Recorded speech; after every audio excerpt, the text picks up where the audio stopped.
HIV stands for the human immunodeficiency virus, and it is a virus that attacks your immune system. It attacks the white blood cells, which means that when those numbers go down, it can leave you open to opportunistic infections. When people were dying of what they called AIDS, is when you acquired the immunodeficiency syndrome, you weren't necessarily dying of the virus, but you were dying from infections that became present because your body could not fight back. My name's Julian. I'm 23 years old, and I was diagnosed early of 2016. When I found out, it came as like a huge shock, although I probably should have known better.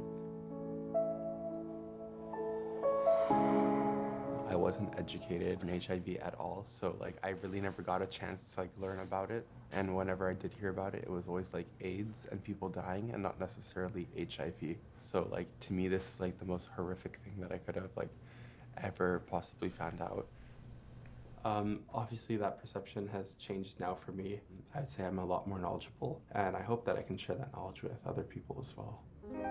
I've had a lot of teachable moments to be educated and work in different AIDS service organizations and do community outreach. With HIV specifically, I think we deal with a lot of, number one, concerns about your own health. Am I going to be well? What are the medications like? I think a lot of people still have that feeling that they're going to be taking 38 pills a day and they're going to be sick and have diarrhea. So, you know, a lot of what we do is talking to them about how the treatments are effective and well tolerated.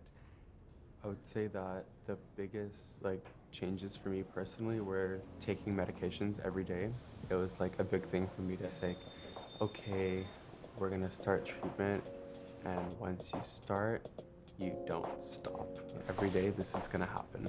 Now I don't think about it. It's like taking vitamins in the morning. It's not a big deal. Once you're on those medications, you're doing well, then really your follow-up visits are usually twice a year just to do basic blood work and make sure everything's going well. So it's a disease that is relatively easy to manage.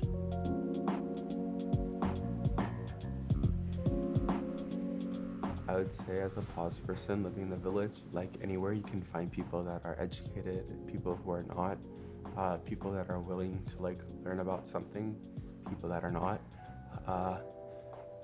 But I mean, being in like the village, I guess it's more concentrated for people that are willing to accept one another as all like queer people in a queer community.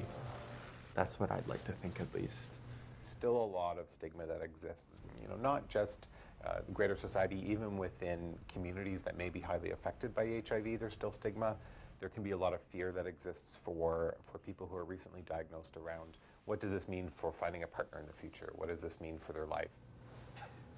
HIV has probably affected my sexual life in the sense that some people won't sleep with me, but like that's about it. But like I have a partner now, he's lovely, he's woke, super educated, and I'm very thankful for him. I love you, Tristan. Tristan and I worked on an ad campaign for Katie called Can't Pass It On, and this was a promotional video talking about how when a person living with HIV is undetectable, they can't transmit the virus sexually to their partners. We met organically, like every gay does, on Grindr. Yeah, it was a wonderful campaign because I got to make what I like to call now an infamous statement to a reputable HIV organization. If a pause guy who's undetectable is in your you can't get HIV.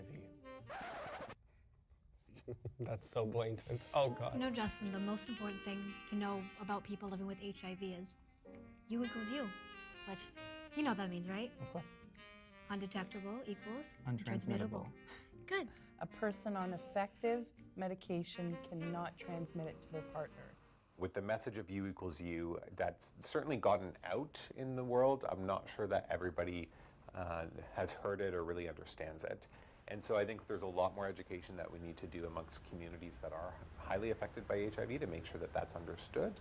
And even amongst the medical community, right? If you go outside of physicians or nurse practitioners or pharmacists who deal with a lot of HIV patients, I think that there's still a lot of old information or misinformation out there amongst healthcare providers. And so again, doing that education is really important. I think it's still very important to talk about HIV and AIDS because it affects a lot of people.